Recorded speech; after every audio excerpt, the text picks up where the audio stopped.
નમસ્કાર મિત્રો સ્વાગત છે તમારું અમારી યુટ્યુબ ચેનલમાં। સૌથી મોટા સમાચાર સામે આવી રહ્યા છે। પાકિસ્તાનથી 58 પાકિસ્તાની સૈનિકો માર્યા ગયા, 25 ચોકીઓ કબજે કરી। અફઘાનિસ્તાને રાતોરાત સરહદી કાર્યવાહીમાં 58 પાકિસ્તાની સૈનિકો માર્યા ગયાનો દાવો કર્યો છે। તેણે આ કાર્યવાહી તેના પ્રદેશ અને હવાઈ ક્ષેત્રમાં વારંવાર થયેલા ઉલ્લંઘનના જવાબમાં કરી છે। તાલિબાન સરકારના મુખ્ય પ્રવક્તા જબીહુલ્લાહ મુજાહિદે જણાવ્યું છે કે અફઘાન દળોએ 25 પાકિસ્તાની લશ્કરી ચોકીઓ કબજે કરી હતી, જેમાં 58 સૈનિકો માર્યા ગયા હતા અને 30 અન્ય ઘાયલ થયા છે। મિત્રો, અન્ય મહત્વના સમાચારની વાત કરીએ તો વન ડેમાંથી બહાર થયા બાદ જાડેજાની સ્પષ્ટતા। 19 ઓક્ટોબરથી શરૂ થતા ઓસ્ટ્રેલિયા પ્રવાસ માટેની ભારતીય વન ડે ટીમમાં શુભમન ગિલે રોહિત શર્માના નિવાસસ્થાને નવો કેપ્ટન બનાવ્યો છે। ચેમ્પિયન ટ્રોફીનો ભાગ રહેલા રવિન્દ્ર જાડેજાને વન ડે સ્ક્વોડમાંથી બહાર કરાયા છે। બહાર થવા પર જાડેજાએ કહ્યું છે કે 2027ના વર્લ્ડ કપમાં રમવું તેમનું લક્ષ્ય છે। તેમણે ખુલાસો કર્યો છે કે ગિલ કોચ અને પસંદગીકારોને તેમની ટીમ જાહેર થાય તે પહેલાં જ તેમને નહીં લેવાનું કારણ સમજાવી દીધું હતું। મિત્રો, અન્ય મહત્વના સમાચારની વાત કરીએ તો CJI ગવઈ પર જૂતું ફેંકવા મામલે જૂનાગઢમાં કોંગ્રેસની રેલી। સુપ્રીમ કોર્ટમાં વકીલ રાકેશ કિશોરે CJI ગવઈ પર જૂતું ફેંક્યું હતું। આ મામલે જૂનાગઢ કોંગ્રેસે કાળા ચોકે રેલી ધરણા કરીને આ કૃત્યની ટીકા કરી હતી। કોંગ્રેસ આગેવાન અમિત પટેલે આ ઘટના અંગે પોતાનો આક્રોશ વ્યક્ત કરતા જણાવ્યું છે કે જે રીતે CJI ગવઈ પર એક એડવોકેટ દ્વારા જૂતું ફેંકીને ન્યાયાધીશનું અપમાન કરવામાં આવ્યું છે તે દર્શાવે છે કે દેશમાં સુરક્ષા અને સન્માનનું સ્તર કેટલું નીચું ગયું છે। મિત્રો, અન્ય મહત્વના સમાચારની વાત કરીએ તો અમેરિકામાં ક્રેશ થયું હેલિકોપ્ટર। અમેરિકામાં લોસ એન્જલસ નજીક હંગિંગ્ટન બીચ પર હેલિકોપ્ટર ક્રેશ થયું। આ દુર્ઘટનામાં 5 લોકો ઈજાગ્રસ્ત થયા, જેમાં 2 હેલિકોપ્ટર સવાર અને 3 રાહદારીઓનો સમાવેશ થાય છે। આ અકસ્માત પેસિફિક કોસ્ટ હાઈવે અને હંગિંગ્ટન સ્ટ્રીટ ઉપર થયો હતો। હેલિકોપ્ટર ટેક ઓફ કર્યા બાદ ગોળ ગોળ ફરીને ઝાડ સાથે અથડાઈને પેસિફિક કોસ્ટ હાઈવે ઉપર ક્રેશ થયું। સ્થાનિક પોલીસ અને ફાયર વિભાગે તુરંત બચાવ કામગીરી હાથ ધરી હતી। મિત્રો, અન્ય મહત્વના સમાચારની વાત કરીએ તો પ્રધાનમંત્રીએ ધન ધાન્ય કઠોળ મિશન યોજનાઓ લોન્ચ કરી। PM મોદીએ દિલ્હીથી પ્રધાનમંત્રી ધન ધાન્ય યોજના અને આત્મનિર્ભર કઠોળ મિશનનો શુભારંભ કરાવ્યો। રાજ્ય કક્ષાનો કાર્યક્રમ હાલોલ પંચમહાલ ખાતે ગુજરાત પ્રાકૃતિક કૃષિ વિજ્ઞાન યુનિવર્સિટીમાં યોજાઈ ગયો। કૃષિમંત્રી રાઘવજી પટેલની અધ્યક્ષતામાં કેન્દ્રની 36 યોજનાઓનો સમન્વય થયો।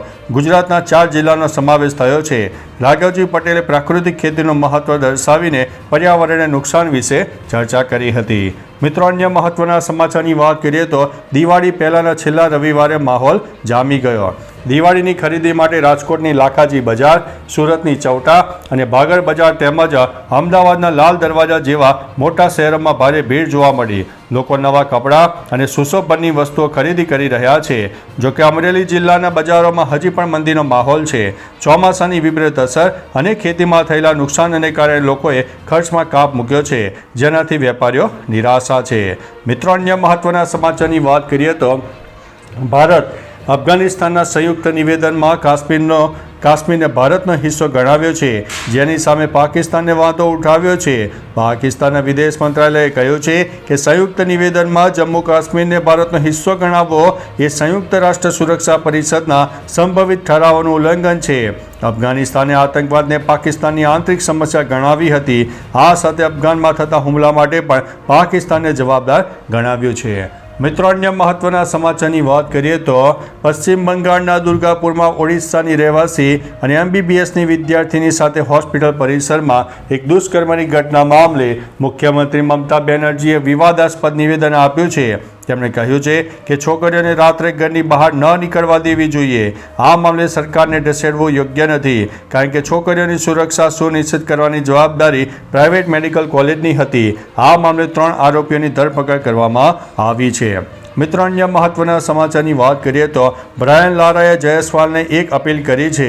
વેસ્ટ ઇન્ડિઝ સામે દિલ્હી ટેસ્ટમાં યશસ્વી જયસ્વાલે 22 ચોગ્ગા અને સાથે 258 બોલમાં 175 રનની શાનદાર ઇનિંગ રમી, જેના દમ પર ભારતે 518 રન બનાવ્યા. જયસ્વાલના આ પ્રદર્શનથી પ્રભાવિત થઈને વેસ્ટ ઇન્ડિઝના પૂર્વ કેપ્ટન અને મહાન બેટ્સમેન બ્રાયન લારાએ તેને ગળે લગાવીને વિનંતી કરી. લારાએ મજાકમાં કહ્યું કે અમારા બોલરોને આટલી ખરાબ રીતે ન મારો. જયસ્વાલનો આ અંગેનો જવાબ સોશિયલ મીડિયા ઉપર વાયરલ થઈ રહ્યો છે. મિત્રો, અન્ય મહત્વના સમાચારની વાત કરીએ તો હમાસે ગાઝા શાંતિ યોજનાના કેટલાક પ્રસ્તાવ અમાન્ય છે. અમેરિકાના ગાઝા પટ્ટી છોડવાના પ્રસ્તાવ અંગે હમાસે કહ્યું છે કે આ બકવાસ છે. અમે આ કરાર ઉપર સહી નહીં કરીએ. હમાસે શસ્ત્રો સોંપવાની શરતનો પણ અસ્વીકાર કર્યો છે. ગાઝા માટે પ્રથમ તબક્કામાં સંમતિ આપી છે, પરંતુ હવે હમાસે તેનો અસ્વીકાર કર્યો છે. ટ્રમ્પ ઇઝરાયલ અને ઇજિપ્તની મુલાકાત દરમિયાન ગાઝા શાંતિ યોજનાને અંતિમ સ્વરૂપ આપશે. મિત્રો, અન્ય મહત્વના સમાચારની વાત કરીએ તો ટાઈગરે 8 ફૂટ લાંબો મગર ઉઠાવ્યો. રાજસ્થાનના કોટા જિલ્લાના બંજરી ગામમાં ફિલ્મી દ્રશ્યો જોવા મળ્યા. બાહુબલી જેવા 8 ફૂટ લાંબા અને 80 કિલોગ્રામના મગરને એક શખ્સે પોતાના ખભા ઉપર બેસાડ્યો. અહીં તળાવમાંથી એક મગર નીકળીને ગામમાં એક મકાનમાં ઘૂસી ગયો. આથી પરિવાર ડરી ગયો. જોકે વન્યજીવ પ્રેમી ટાઈગરે મગરનું સફળ રેસ્ક્યુ કર્યો અને તેને પોતાને ખભે ઉંચકીને વન વિભાગની ગાડીમાં જંગલમાં સુરક્ષિત જગ્યાએ છોડી દીધો હતો. તો ચાલો મિત્રો, ફરીથી દેશ અને દુનિયાના સુપરફાસ્ટ સમાચાર લઈને મળતા રહીશું. ત્યાં સુધી અમને રજા આપશો. નમસ્તે.